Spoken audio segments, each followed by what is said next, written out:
Exam sitting planner का ये जो है डाटा वो वीडियो मैं बना रहा हूँ। इसके ऊपर जो है हमने अभी बात करनी है सबसे पहले कि हमने इसे कैसे बनाना स्टार्ट किया। इस एप्लीकेशन को बनाने के लिए मैंने डेटाबेस फर्स्ट अप्रोच को यूज़ किया है, यानी कि सबसे पहले मैंने डेटाबेस बनानी है, उसके बाद जो है वो मैं आगे चलूँगा। तो ये मैंने जो है ये डिफरेंट किस्म के डेटाबेस के अंदर टेबल्स बनाए हैं जो आप देख सकते हैं। अकाउंट्स का टेबल है, एम्प्लॉइज़ का टेबल है,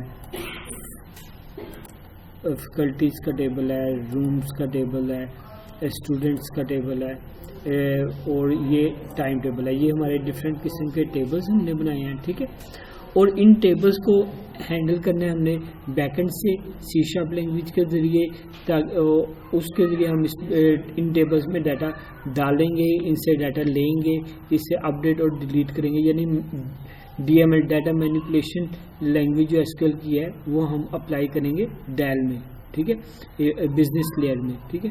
तो अब हमने इससे रिलेटेड जो है ना हमने इसको पहले हमने सबसे पहले डेटाबेस बनाई, डेटाबेस के अंदर डिफरेंट टेबल्स बनाए, ये टेबल्स जो मैंने आपको बताए। अब इन टेबल्स के लिहाज से मैंने जो है ना इसको बैकएंड में यूज़ करना है। तो बैकएंड में मैंने बजाय इसके कि हर पेज पे कंट्रोलर पे काम करता, मैंने एक अलग से लेयर बना ली, उसको कहते हैं डेल, डाटा एक्सेस लेयर, जहाँ पर जिसका बुनियादी काम ये है कि डाटा को के दरमियान में लिंक पैदा करना कंट्रोलर और डेटाबेस के दरमियान में, ठीक है। तो ये जो है ये दरअसल डेटाबेस से डाटा लेके या कंट्रोलर को देगी, और जब कंट्रोलर ने कोई चीज़ सेट करनी होगी तो भी ये दरमियान में इसके ज़रिए हम वो सेट कर सकेगा। यानी कि ये आपका कंट्रोलर और डेटाबेस के दरमियान में जो है ना वो हमने एक इंटरमीडिएट लेयर बनाई है इन दोनों की हेल्प करने के लिए, ठीक है। इसमें आप देखें सबसे पहले हमने ये SQL कनेक्शन का ऑब्जेक्ट बनाया कौन, ठीक है, और इसके लिए हमने ये लाइब्रेरी 2 ऐड की हैं, एक using system dot data dot SQL client और यूजिंग सिस्टम डॉट डाटा, ठीक है। ये 2 नेम स्पेसेस हमने इंक्लूड किए हैं, इनके अंदर डिफरेंट क्लासेस हैं जिनको हम यूज़ करके डेटाबेस के साथ काम कर सकते हैं। उसके बाद जो है यहाँ पे मैंने ये डेल की क्लास बनाई है, डेल की क्लास के अंदर जो है वो कनेक्शन ऑब्जेक्ट बनाया कौन का, और फिर ये कनेक्शन का फंक्शन बनाया है, ये वॉइड है, यानी कि ये कुछ भी रिटर्न नहीं करेगा, इसकी रिटर्न टाइप वॉइड होगी, मीन ये कुछ भी रिटर्न नहीं करेगा। और ये प्राइवेट है, प्राइवेट इसका एक्सेस स्पेसिफाइड है कि ये बाहर एक्सेस नहीं हो सकता, बस इसी क्लास के अंदर यूज़ होगा, ठीक है। उसके बाद इस कनेक्शन वाले फंक्शन के अंदर हमने एक कनेक्शन स्ट्रिंग बनाई है और उधर हमने डेटाबेस का लिंक किया, ठीक है, डेटाबेस का कनेक्शन की कनेक्शन स्ट्रिंग इसमें पास की है। ये देखें ये जो डेटाबेस है ना, अब हमने इसको बिजनेस लेयर से जोड़ दिया। अब जो है जहाँ पर भी हमें ज़रूरत होगी ना डेटाबेस की, हम इस कनेक्शन को कॉल करके इस्तेमाल कर लेंगे, ठीक है। और साथ ही कनेक्शन स्ट्रिंग को हमने पास करके कनेक्शन भी क्रिएट कर दिया। यहाँ पर कनेक्शन जो है वो हमारा क्रिएट हो गया, ठीक है। अब बार बार हमें इस डेटाबेस को कनेक्ट करने की ज़रूरत नहीं, जब भी कनेक्ट करना होगा हम इस कनेक्शन को वाले फंक्शन को कॉल कर लेंगे, ठीक है। उसके बाद ये फैकल्टी का फंक्शन हमने बनाया है, ये आगे उसको बता रहा हूँ। लेकिन आप ये देखें कि जितने भी मेरे टेबल्स हैं ना जो मैंने डेटाबेस में बनाए हैं, ये जितने भी टेबल्स हैं, इनमें पहला स्टेप क्या होगा, इन टेबल्स के अंदर पहला स्टेप ये होगा कि हमने इन टेबल्स के अंदर डाटा पुट करना है, यानी इंसर्ट करना है, ठीक है। और उसके बाद फिर दूसरा काम होगा। तो यही काम जो है वो बजाय इसके कि हम अलग अलग कंट्रोलर के फंक्शंस में करें, हमने अलग पहले लेयर बना के वहाँ पे करें ताकि आपको ये चीज़ समझ आ जाए, ठीक है। इसलिए मैंने इसके ऊपर डेल के ऊपर एक अलग से वीडियो बना रहा हूँ। ये देखें ये एक फंक्शन मैंने बनाया सेव फैकल्टी का फंक्शन, ठीक है। इसको ये मैंने पैरामीटर्स दे दिए, ये जो ऊपर लिखे हैं ये पैरामीटर जो हैं ये दरअसल ये फैकल्टीज का टेबल है, ठीक है। अब ये जितने इसके कॉलम्स हैं उसके लिहाज से मैंने ये इस फंक्शन के पैरामीटर्स पास कर दिए इसे, ठीक है, स्ट्रिंग की टाइप में।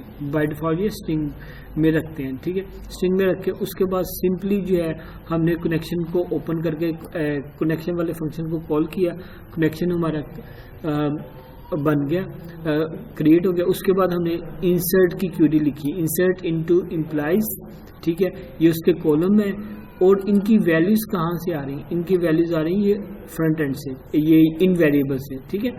इनको हम आगे चल के यूज़ करेंगे। ये जो वैल्यूज़ हैं जैसे ये हमने एम्प्लॉय आईडी यहाँ से लिया, यहाँ से लेके हमने ये वैल्यू पास की और ये किस कॉलम में जाएगी, ये एम्प्लॉयज़ के टेबल के एम्प्लॉय आईडी में जाएगी। इस तरह से फुल नेम जो है वो फ्रंट यहाँ से इस वेरिएबल से लेके फुल नेम वाले कॉलम में डाल देंगे, पासवर्ड इस कॉलम में डाल देंगे। इस तरह से ये डिफरेंट वैल्यूज़ हम इसके अंदर पुट करें, ठीक है। ये जो है आप देख सकते हैं यहाँ पे हम उस वैल्यूज़ को पुट करें। पुट करने के बाद हमने कनेक्शन को ओपन किया। अभी हमने सिर्फ क्यूरी बनाई है, कनेक्शन को ओपन किया।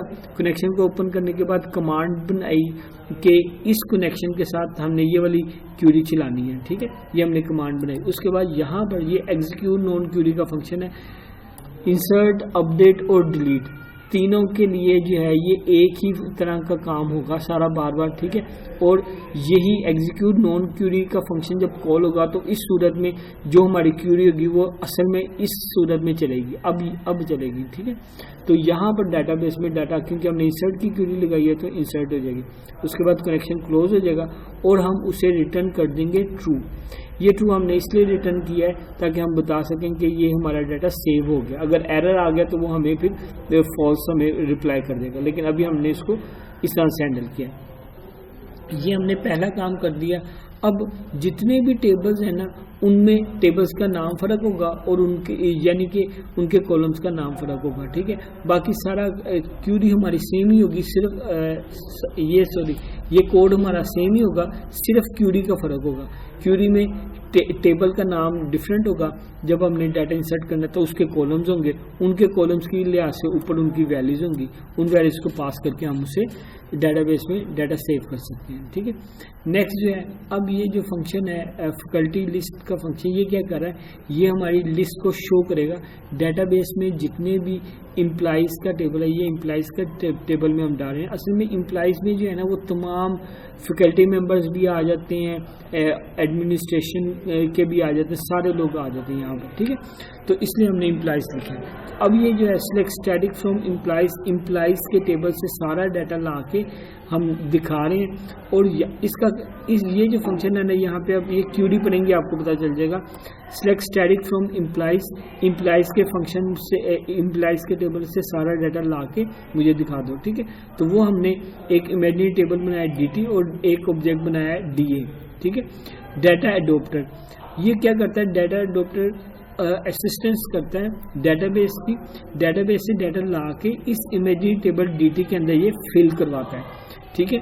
ये जो है ये इसे फिल करवा के उसे जो है वो डाटा उसके अंदर डाल देता है और वो जो है उसको फिर हम ये रिटर्न कर देते हैं। ये हमारा एक, आप ये समझ लें कि ये जो हमारा टेबल है ना, एम्प्लॉइज़ का टेबल है, इसके अंदर ये फिजिकल टेबल है, ठीक है। इसके अंदर से डाटा लेके जो भी डाटा आएगा वो एक इमेजिनरी टेबल के अंदर आएगा जो फिजिकली एग्जिस्ट नहीं करता लेकिन होगा, ठीक है। उसका नाम हमने कोई भी रख दिया, यहाँ पे dt रखा हुआ है, उसको हमने रिटर्न कर दिया। आगे हम जाके हम इसको इस्तेमाल करेंगे। अब ये क्यूरी से पढ़ेंगे, आपको पता चल जाएगा। सिलेक्ट स्टैटिक फ्रॉम एम्प्लॉइज़, तमाम एम्प्लॉइज़ का डाटा ला दो। उसके बाद गेट फैकल्टी, एक फैकल्टी का आपने आईडी लाना है, उसका आईडी दिया। Select static from employees where employ ID is this. अब हम उस एम्प्लॉय का आईडी देके उसका सारा डाटा हम ले रहे हैं। अब ये जो है यहाँ पे सिर्फ हमने एक एम्प्लॉय का देना है, ठीक है। एम्प्लॉय आईडी दिया तो उसका ये एक एम्प्लॉय का आईडी लेने के लिए हमने ये काम किया, ठीक है। वही डाटाबेस से डाटा लेके डाटा एडोप्टर के जरिए हम उसे इमेजिनरी टेबल dt में डाल रहे हैं, उसको रिटर्न करेंगे। उसके बाद इस फैकल्टी का मेथड है। इस फैकल्टी का मतलब ये है कि ये जो है हम इससे चेक करें कि ये वाकई एम्प्लॉय है कि नहीं, ठीक है। ये हम लोग जब लॉगिन करेंगे, लॉगिन के लिए हम इसको यूज़ करें, ठीक है। हम यूज़र का आईडी और पासवर्ड देंगे, ठीक है। इसको पास करें, ये देखें ये फंक्शन है ना, इसकी रिटर्न टाइप क्या है, बूल, यानी कि ये हमें बूलियन में जवाब देगा ट्रू और फॉल्स, ठीक है। अच्छा जी, इसका आईडी जो है वो हमने यूज़र आईडी और पासवर्ड, ये दो पैरामीटर इससे हम पास करें इस फंक्शन को, ठीक है। दो पैरामीटर्स पास करें, फंक्शन को कनेक्शन को ओपन किया, या हमने क्यूरी लगाई select static from employees where employ ID is this and password is that. ये क्या करेगा, उस एम्प्लॉय का आईडी और पासवर्ड लेके उसका सारा डाटा ला के हमें इमेजिनरी टेबल डीटी में डाल देगा, जैसे हमने पहले काम किया था। सारा डाटा ला के हमने उस इमेजिनरी टेबल डीटी में डाल दिया, उसके बाद उसको चेक किया। मैंने आपको बताया ये हमारा इमेजिनरी टेबल है, तो जो भी हमारा डाटा आएगा वो टेबल की फॉर्म में ही आएगा। तो हम उसको चेक करें कि वो खाली तो नहीं है। dt.rows.count करो ग्रेटर देन 0, क्या ये 0 से ग्रेटर देन है? अगर ये 0 से ग्रेटर देन है तो फिर हम क्या करेंगे, रिटर्न कर देंगे ट्रू, यानी कि ये जो है ये ठीक है, वाकई हमारी डाटा आ रहा है। सादा जुबान में हम ये कहेंगे कि अगर उसको यूज़र आईडी और पासवर्ड उसका ठीक होगा तो ये हमें रिटर्न करेगा ट्रू। अगर यूज़र आईडी और पासवर्ड ठीक नहीं होगा तो हमें वो रिटर्न कर देगा फॉल्स। ठीक है, तो ये हमने इस तरह से काम किया। इसी तरह से यही वाला काम ये हमने स्टूडेंट वाले टेबल के साथ भी किया, क्यों select static from students where student is this password is that. ठीक है, तो इसी को हम चेक करें। यहाँ पे हमने फ़र्क ये है कि हम यहाँ पे स्टूडेंट को चेक करें कि स्टूडेंट जो है वो हमारा उस एग्जिस्ट करता है कि नहीं।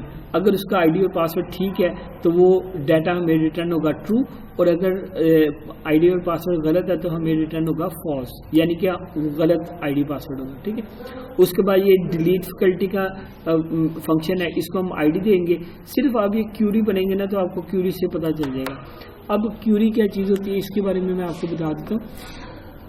Set of instruction to do a specific task और कम्युनिकेट विद द डेटाबेस। ठीक है, कोई भी ऐसी इंस्ट्रक्शन जिसके साथ आप जो है वो डेटाबेस के साथ कम्युनिकेट कर सकते हैं वो हमारी जो है ना वो क्यूरी कहलाती है। ठीक है, तो ये दरअसल एसक्यूएल की क्यूरी लगी हुई है, delete from employees where employee. अब यहाँ पर हम उसे सी शार्प का आईडी दे रहे हैं स्ट्रिंग की सूरत में। ठीक है, तो हमने एसक्यूएल क्यूरी के अंदर सी शार्प को भी इन्वॉल्व किया हुआ है। ठीक है, क्योंकि वैल्यू हमारी सी शार्प से आ रही है आईडी की, उसके मुताबिक ये क्यूरी एग्जीक्यूट होगी। मैंने आपको बताया था एग्जीक्यूट नॉन क्यूरी का मेथड जो है ना वो हमारा यूज़ होता है इंसर्ट अपडेट डिलीट में, जब हमने डाटा एग्जीक्यूट करवाना होता है। तो इस सूरत में डाटा जो है वो क्यूरी रन होगी और यहाँ पे डाटा डिलीट हो जाएगा, मखसूस इम्प्लाई डिलीट होगा।